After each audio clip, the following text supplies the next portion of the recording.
নিচের হাতের থেকে উপরের হাতের দাম, উপরের হাত কার? যে দেয়। নিচের হাত কার? যে নেয়। তা আমরা নিব না দিব? কথা বলেন। বিশেষ করে এলাকায় মাদ্রাসায় ইয়াতীমদের প্রতি দৃষ্টি রাখবেন।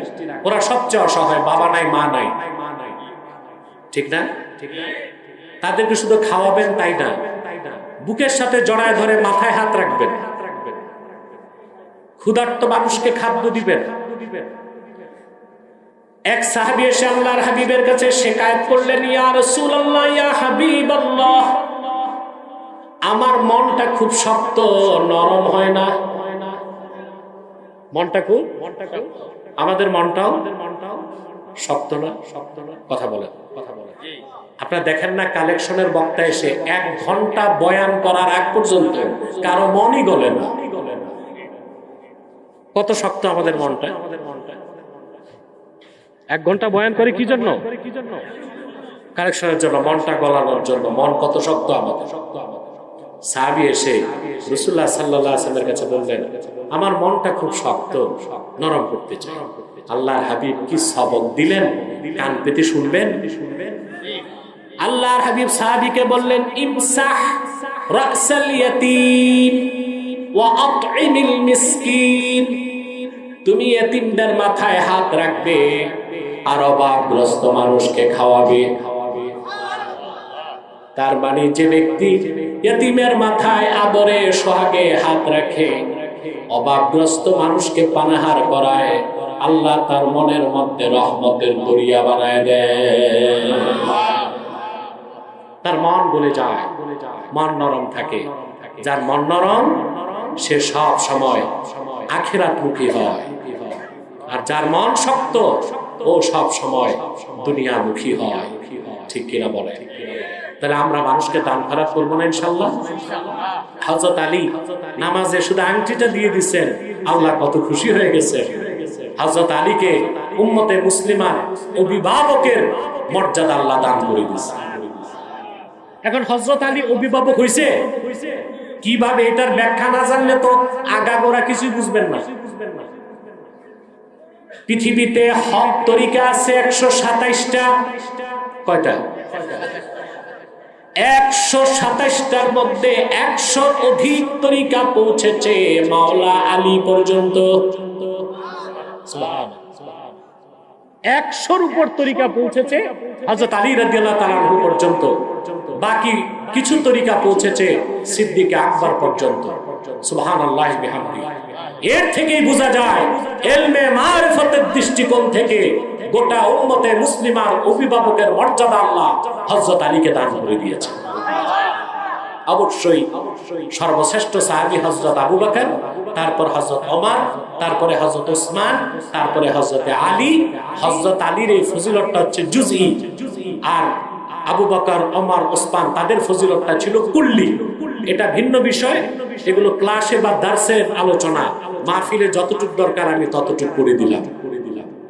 তা আমরা যে সবকটা নিলাম, 2টা সবক নিতে হবে। একটা সবক, আমরা যারা ইমানদার 5 ওয়াক্ত নামাজ পড়ব, খুব বেশি বেশি দান খয়রাত করব। পারবো না ইনশাআল্লাহ? মানুষকে খাওয়াবো। আমরা খাওয়াই, মেয়ের বিয়েতে ছেলের খত নাই, তবে গরিব মানুষ আর দাওয়াত পায় না। দাওয়াত পায় এলাকার সর্দার, মোড়ল, ধনী মানুষ, বিত্তবান। তেলের মাথায় তেল নেই। মেয়ের বিয়েতে 1000 লোক দাওয়াত করছে, কিন্তু প্রতিবেশী তার ভাই গরিব, রিক্সা চালায়, ওর দাওয়াত নাই। ঠিক না? ছেলের খতনায় শ্বশুর বাড়ির 14 গোষ্ঠী আসছে, আপন ভাইয়ের দাওয়াত নাই। মুসলমানকে পানাহার করাবে আল্লাহর সন্তুষ্টির জন্য। ইন্নামা নুতইমুকুম লিওয়াজহিল্লাহি লা নুরিদু মিনকুম জাযাআন ওয়ালা শুকুরা। মুসলমানদেরকে পানাহার করাবে, খাদ্য খাওয়াবে, সাহায্য করবে, সহযোগিতা করবে আল্লাহর সন্তুষ্টির জন্য। সেখানে কৃতজ্ঞতা পাওয়া কিংবা পার্থিব কোনো স্বার্থ থাকতে পারবে না। কার খুশির জন্য, কার রাজির জন্য করবো আমরা? কথা বলে না, করবো তো ইনশাল্লাহ। আমি এ ব্যাপারে সুনান তিরমিজি থেকে একটি হাদিস আপনাদেরকে শোনাচ্ছি।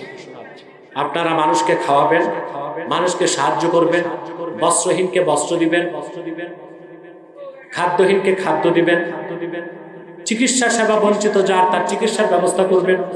আমরা প্রতিটি মুসলমান যদি আরেক মুসলমানের প্রতি দৃষ্টিটা রাখি, তা আমাদের দেশে এনজিও খ্রিস্টান মিশনারিদের ছাতার ভিক্ষা দিয়া খ্রিস্টান বানাবার চক্রান্ত ভণ্ডুল হয়ে যাবে। অভাবগ্রস্ত মানুষ ঋণ পায় না, সুদে টাকা পায়। মানুষকে ঋণ দেওয়া অনেক সওয়াব, অনেক সওয়াব না? আপনি ঋণ খুঁজবেন, কেউ দিবে না। সুদে চান, 10 লাখ দিয়ে দিবেন, ঠিক না?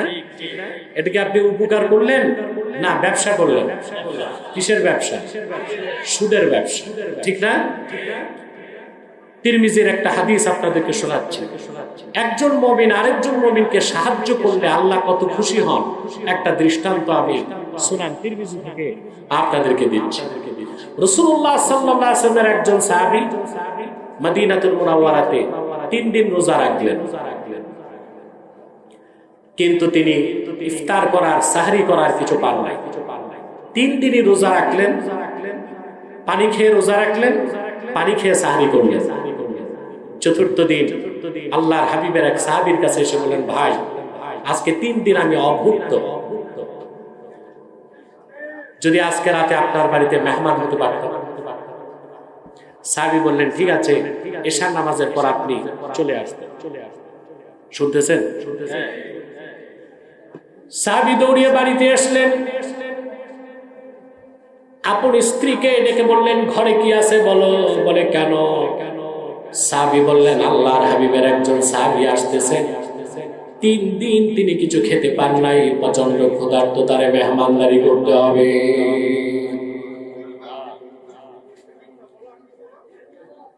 স্ত্রী জবাব দিলেন, ঘরে আছে একজনের খানা, আমরা আছি 3 জন, স্বামী স্ত্রী 2 জন, আর ঘরে একজন শিশু বাচ্চা। সাহাবী বললেন, আজকে আমরা কেউ খাবো না, সবাই অভুক্ত থাকবো। সবটুকুন খানা আল্লাহর হাবিবের সাহাবীর সামনে আমরা দিয়ে দিব। স্ত্রী বললেন, আমি আর আপনি না খেয়ে থাকলাম, সমস্যা নাই, ছোট বাচ্চাটা কেমন করে না খেয়ে রাত কাটায় দিবে তা তো বুঝি না। সাহাবী তখন শিক্ষা দিলেন স্ত্রীকে, নওমিমিস সাবিয়্যা ক্বাবলা সালাতিল ইশা,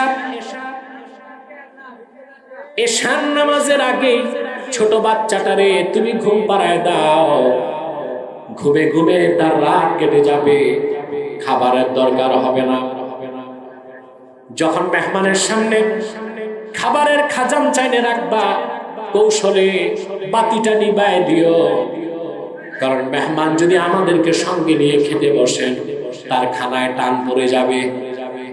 অন্ধকার ঘরে আমরা খালি পাত্রের মধ্যে স্বামী স্ত্রী হাত উঠাবো নামাবো, এতে মেহমান তৃপ্তি পেয়ে যাবে যে আমরাও খাচ্ছি।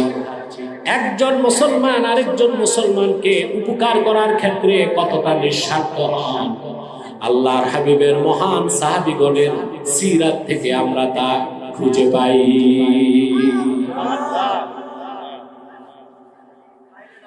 মানুষের চলাচলের পথটা ছাড়েন আপনারা, ছেড়ে দেন, মানুষ যে পথে হাঁটবে ওটা ছেড়ে দেন।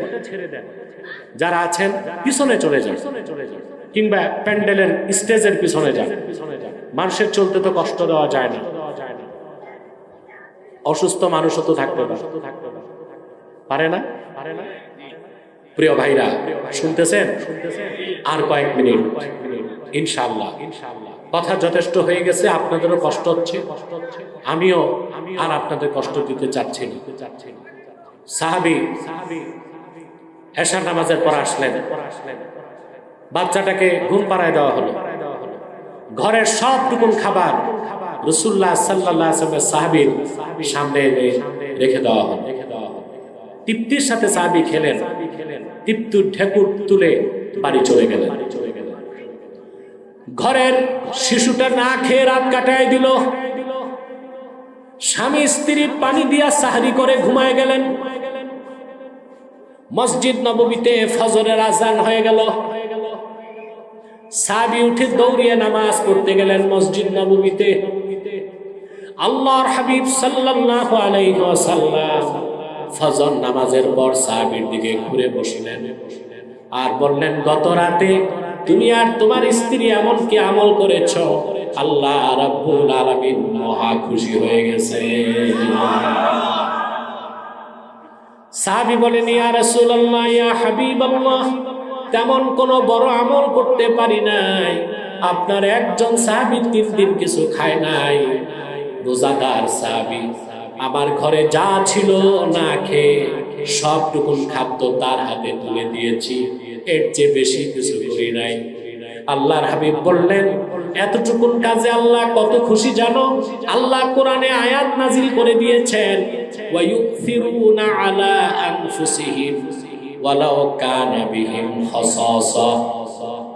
প্রিয় হাবিব মুহাম্মদ সাল্লাল্লাহু আলাইহি ওয়াসাল্লাম, আপনার সাহাবীগণের মধ্যে এমন উত্তম চরিত্রের মানুষও আছে যারা নিজেরা ক্ষুধার যন্ত্রণাকে বরদাস্ত করে নেয়, অন্য ক্ষুধার্ত সাহাবীকে প্রাধান্য দিয়ে দেয়। সুবহানাল্লাহ। তাহলে সূরা মায়দার 55 নম্বর আয়াত থেকে আমরা যে শিক্ষাটা নিলাম, যত বেশি পারি নিঃস্বার্থভাবে অন্য মানুষের উপকার করব। পারবো তো ইনশাআল্লাহ? শুধু খাওয়ালেই উপকার হয় না, কোন মানুষকে সব পরামর্শ দেওয়াও তার উপকার। কোন মানুষ পথ খুঁজে পাচ্ছে না, তাকে আপনি তার ডেস্টিনেশন কি বলে দিলেন, এটাও তাকে উপকার করা। সুবহানাল্লাহ। এমন কি কোন মুমিনের সাথে মুচকি হাসি দিয়ে কথা বলাটাও সাদাকা বলে। সুবহানাল্লাহ। আমরা করব এগুলো? আল্লাহ যেন আমাদেরকে কবুল করেন, মঞ্জুর করেন বলে আল্লাহ। এই আয়াত থেকে আরেকটা শিক্ষা আমাদের নিতে হবে যে উম্মতে মুহাম্মাদের ঈমানদার যারা, তাদের নেতৃত্ব যারা দিবে তাদেরকেও ঈমানদার হতে হবে। কি হতে হবে? মুমিনের নেতা হবে ঈমানদার। কাফের মুশরিককে মুমিনরা কখনো বন্ধু বানাতে পারে না, কখনো তাদেরকে নেতা বা অভিভাবক বানাতে পারে না। আমাদের মুসলমানদের পররাষ্ট্রনীতির অন্যতম কনসেপ্ট এটাই যে কাফের মুশরিক ইহুদি নাসারা ইসলামের শত্রু যারা, তারা কোনোদিন আমাদের বন্ধু হতে পারে না। আমরা কি বন্ধু বানাই? জি বানাই। দেখেন না এখন সব দলই ভারতের সাথে বন্ধুত্ব করতেছে। 16 বছর যারা নির্যাতন করলো, নিপীড়ন করলো, আলেম ওলামাকে অত্যাচার করলো, লুটপাট করলো, সমস্ত অন্যায় কাজে সাহায্য করলো, তাদের সাথে পীড়িত করে অনেকেই ক্ষমতায় আসতে চায়। এর সুযোগ দিবেন আপনারা? যারা বলেন দিবেন? ওরা তো আমাদের শত্রু, পত্তলিকরা আমাদের শত্রু, ইহুদি খ্রিস্টান আমাদের শত্রু, ইসলামের শত্রু, তারা কোনোদিন আমাদের বন্ধু হতে পারে না। আল্লাহ রাব্বুল আলামিন কোরআন কারীমে বলে দিয়েছেন, ইয়া আইয়ুহাল্লাযীনা আমানু লা তাত্তাখিদুল ইয়াহুদা ওয়ান নাসারা আউলিয়া বা'দুহুম আউলিয়া বা'দ। হে ইমানদারগণ, তোমরা ইহুদিদেরকে খ্রিস্টানদেরকে বন্ধু বানিও না, অভিভাবক বানায়ও না, আপন হিসেবে গ্রহণ করো না। করা যাবে? কারণ তারা পরস্পরের বন্ধু। এমনকি পিতাও যদি কাফের হয়, সন্তান যদি কাফের হয়, কোন মুমিন তাকেও আপন হিসেবে গ্রহণ করতে পারে না। পারে? আল্লাহ তাআলা বলেন, ইয়া আইয়ুহাল্লাযীনা আমানু লা তাত্তাখিযু আবাআকুম ওয়া আবনাআকুম আউলিয়া ইন ইসতাহাব্বুল কুফরা আলাল ঈমান। হে ইমানদারগণ, তোমাদের পিতাদের, তোমাদের সন্তানদেরকে তোমরা বন্ধু বা আপন বানায়ও না, যদি তারা ঈমান না এনে ঈমানের উপর কুফরকে প্রাধান্য দেয়, তাদের সাথে তোমাদের কোনো সম্পর্ক থাকতে পারে না। যারা ১,৫০০ বছর আগ থেকে যেসব ইহুদি খ্রিস্টান পৌত্তলিকরা মুসলমানের দুশ্মন হলো, দুশ্মনী করে আসলো মুসলমানের সাথে, তাদের উত্তরসূরিরা এখনো দুশ্মনী করে যাচ্ছে। আল কুফরু মিল্লাতুন ওয়াহিদা, সমস্ত কুফরি শিরকি জাতিগুলো একটি জাতি, তারা কোনোদিন মুসলমানের বন্ধু হতে পারে না। আপনারা দেখেন না, ফিলিস্তিনের দিকে তাকায় দেখেন। আজকে ৭০ বছরের বেশি সময় থেকে ১৯১৭ সালের পর থেকে সেখানে মুসলমানকে কষ্ট দেওয়া হচ্ছে। ১৯৪৮ সাল থেকে যুদ্ধ চলছে মুসলমানদের সাথে ইহুদিদের, কিন্তু আজ পর্যন্ত তথাকথিত জাতিসংঘের মাধ্যমে ইসরায়েলকে ১ ঘন্টার জন্য অবরোধ দেওয়া হয় না। দিছে? অবরোধ দিতে পারে না, কথা বলে। আমেরিকা স্যাংশন দিয়েছে উত্তর কোরিয়াকে, স্যাংশন দিয়েছে ভেনেজুয়েলাকে, স্যাংশন দিয়েছে ইরানকে, দিয়েছে রাশিয়াকে, কিন্তু যুগের পর যুগ যে অত্যাচারী ইহুদিরা ফিলিস্তিনে নিরীহ মুসলমানকে হত্যা করছে পাখির মতো গুলি করে, তাদের বিরুদ্ধে জাতিসংঘের কোনো ভূমিকা নাই, পশ্চিমাদের কোনো ভূমিকা নাই। এর থেকে বোঝা যায় কাফেরেরা সব জোটবদ্ধ, তারা কোনোদিন মুসলমানের বন্ধু হতে পারে না, মুসলমানের বন্ধু হতে পারে না। তাহলে আমাদের পররাষ্ট্র নীতিটা হবে এইরকম যে আমাদের প্রতিবেশী হোক দূরের হোক, অমুসলিম রাষ্ট্রের সাথে মুসলিম রাষ্ট্রের অর্থনৈতিক চুক্তি হতে পারে, বাণিজ্যিক চুক্তি হতে পারে, সামরিক চুক্তিও হতে পারে, কিন্তু ভাতৃপ্রতিম সম্পর্ক হতে পারে না, বন্ধুত্বের সম্পর্ক হতে পারে না। এই বিশ্বাস আমাদেরকে হৃদয়ে লালন করতে হবে, ঠিক কিনা বলে? দেখেন না আপনি, ভারতে মুসলমানদেরকে অত্যাচার করা হচ্ছে, তাদের আইডি কার্ড ছিনে নেওয়া হচ্ছে, বাপ দাদার বাড়ি থেকে বের করে দেওয়া হচ্ছে, মুসলমানদের বাড়িগুলো বুলডোজার দিয়ে মাটির সাথে মিশিয়ে দিচ্ছে। বানারসে, লখনউতে, এলাহাবাদে, বিশেষ করে ইউপিতে। আর আমার দেশে দেখেন কত মৌলবী, পীর সাহেব, নেতারা হিন্দুদের পূজা মণ্ডপে যে লাড্ডু খাচ্ছে। বলেন, পূজা মণ্ডপে লাড্ডু খাচ্ছে। কেউ তো আবার মূর্তির সামনে হাত জোড় করে দাঁড়ায় গেছে, কেউ আবার শুকরিয়া আদায় করতেছে, 16 বছর পর পূজা মণ্ডপে আসছি, আলহামদুলিল্লাহ, নাউজুবিল্লাহ। মৌলবীরা বুঝলো না মূর্তি সাজদা করাই শিরিক না, সম্মানের সাথে মূর্তির সামনে দাঁড়ানোটাও শিরক। আমাদের সাংস্কৃতিক শিরক, রাজনৈতিক শিরকগুলোকে বাদ দিতে হবে। আপনারা যতই যে লাড্ডু খান পূজা মণ্ডপে, ভারতের হিন্দুরা মুসলমানকে অত্যাচার করা ছাড়বে না, কারণ কোনদিন বেদিন বিজাতি অমুসলিম মুসলমানের বন্ধু হতে পারে না। অমুসলিমদেরকে মানবিক সাহায্য করা যাবে, খাদ্য নাই খাদ্য দিবেন, বস্ত্র নাই বস্ত্র দিবেন, অসুস্থতাকে চিকিৎসা সেবা দেওয়া যাবে, কিন্তু অমুসলিমদের কোনো ধর্মীয় অনুষ্ঠানে কোনো মুসলমান কোনোভাবেই যেতে পারে না। এসব যাচ্ছে ভোটের জন্য। আজকে আখিরাতের চেয়ে তাদের কাছে ভোটটা বড় হয়ে গেছে। যে রাজনীতি করলে শিরক করতে হয়, ওই রাজনীতি করা হারাম। যে রাজনীতি করলে শিরককে মুক্ত করা যায়, সে রাজনীতি করা ফরজ। আল্লাহু আকবার, ইয়া রাসূলুল্লাহ, ঘরে ঘরে জালো, ঘরে ঘরে জালো, বিশ্ব নবী মুস্তাফা, তোমার নেতা আমার নেতা, আল্লাহু আকবার, ইয়া রাসূলুল্লাহ। সাদাকাল্লাহুল আযীম ওয়া সাদাকা রাসূলুহুন নবিয়ুল কারীম ওয়া নাহনু আলা যালিকা মিনাশ শাহিদিন ওয়াশ শাকিরিন ওয়ালহামদুলিল্লাহি রাব্বিল আলামিন। বহু কথা হয়ে গেল, এই কথাগুলোর উপর আমরা আমল করার চেষ্টা করব। পারবো না ভাই? আমি আমি সবার জন্য দোয়া করব ইনশাআল্লাহ।